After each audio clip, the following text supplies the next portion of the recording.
Real life सितारों की real कहानियाँ। ये है मेरी कहानी।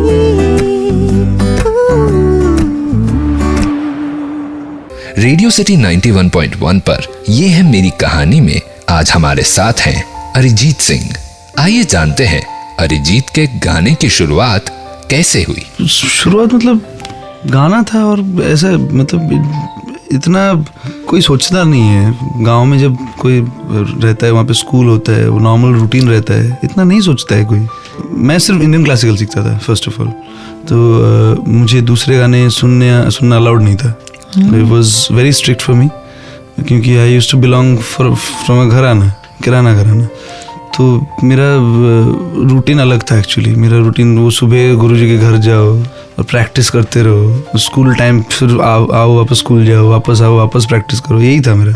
It used to be different. Competitions तो होते थे but I already knew that you know because Indian if you learn Indian classical music, आपको अगर इंडियन क्लासिकल म्यूज़िक पता है कि कैसा होता है वो इंडियन क्लासिक का जो न्यूएंसेस है, वो अगर आपको पता है, you know you are much more confident. It's like आप एथलेट हो तो आपको पता है कि मेरे लिए मैराथन मतलब इजी रहेगा, मतलब 400 metre is nothing for me. You have that, it's like a sport. बचपन में स्ट्रिक्ट घराने में संगीत सीख रहे अरिजीत को बॉलीवुड म्यूजिक से लंबे अरसे तक दूर रखा गया था, पर अरिजीत की तकदीर में जो लिखा था उसे होने से कोई रोक नहीं पाया। आइए जानते हैं कि उनके लिए क्लासिकल म्यूजिक से बॉलीवुड म्यूजिक तक का सफर कैसा रहा। अरे it was difficult man, it was very difficult because you are not allowed to listen to these songs.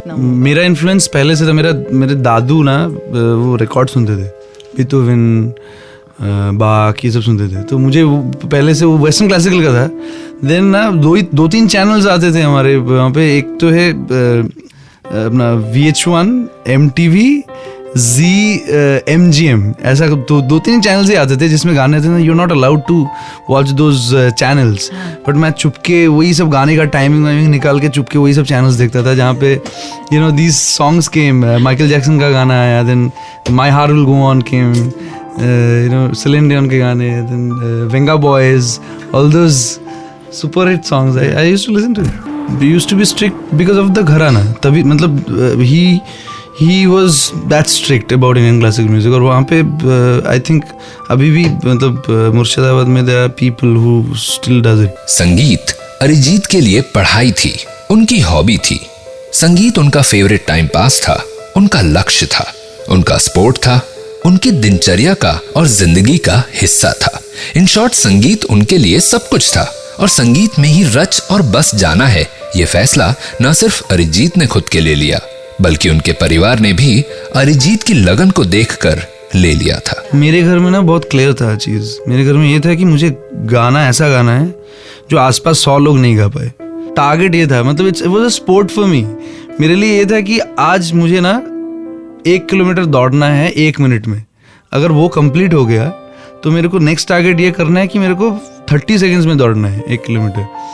वो टारगेट मतलब आजकल जैसे मतलब समझ में आता है कि people are trying to get to somewhere, मतलब मेरे को प्लेबैक करना है, मुझे you know I need to reach there. ऐसा एम करोगे तो जिंदगी में कभी कुछ नहीं होगा। मुझे लगता है आपको गाना चाहिए प्रॉपरली, मतलब जो भी करना है आप उसी में टारगेट करो, उसी में अचीव करते रहो। It's has to be like a sport, otherwise होएगा ही नहीं।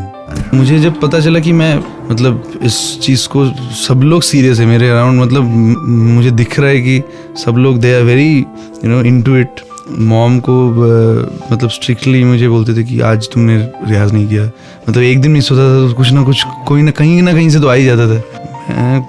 जब भी मौका मिलता था करता था एक्चुअली, बट हाँ उस टाइम पे बिकॉज इतना काम नहीं रहता था, सिर्फ खेलना होता था, स्कूल जाना होता था और रियाज करना होता था, तो it used to be at least 8 to 10 hours a day।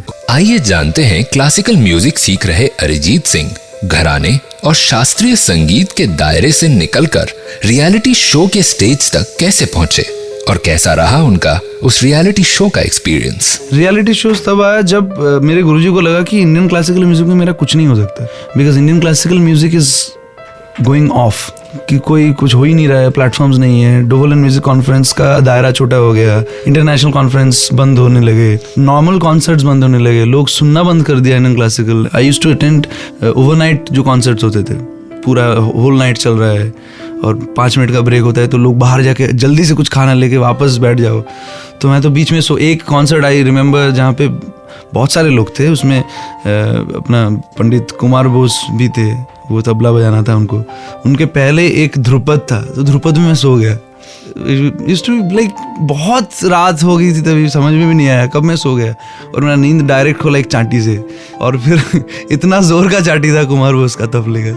तो I used to enjoy all this. हम लोग सब लोग जाते थे गुरुजी के साथ, बहुत सारे स्टूडेंट्स, बहुत सारे लोग।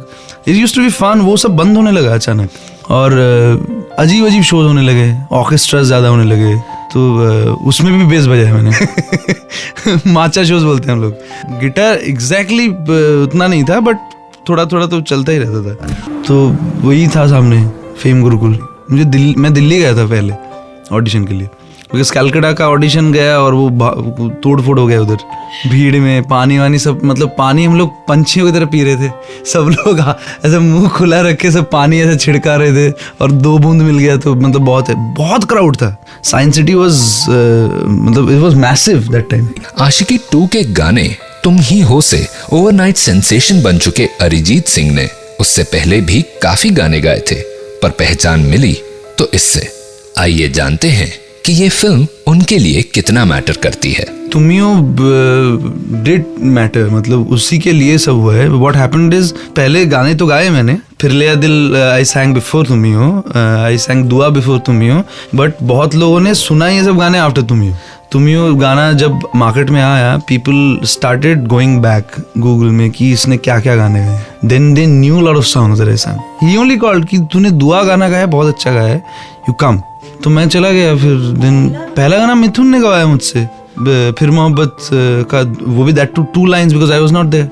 मिथुन I used to go to him. मैंने मतलब ऐसे असिस्टेंट की तरह बहुत सारा काम किया है, मैंने बहुत लोग असिस्ट किया। या मैंने असिस्ट किया as an I used to program, I started programming. तो उस हिसाब से then I knew a lot of people just like that. कहानी ये है मेरी कहानी। कॉन्सर्ट में जब आप जाते हो ना जनरली, तो आपको जो दिखता है, पहले तो आपको एयरपोर्ट दिखता है, उसके बाद फ्लाइट दिखता है, उसके बाद वापस एयरपोर्ट दिखता है, फिर एक कार दिखता है, फिर आपको होटल दिखता है, फिर आपको स्ट्रेट कॉन्सर्ट दिखता है, फिर होटल दिखता है, फिर एयरपोर्ट दिखता है, फिर आप वापस एयरपोर्ट और वापस घर आते हो। तो आपको सिटी देखने का मौका नहीं मिलता है generally. What I remember last year 30th December I was in Mussoorie.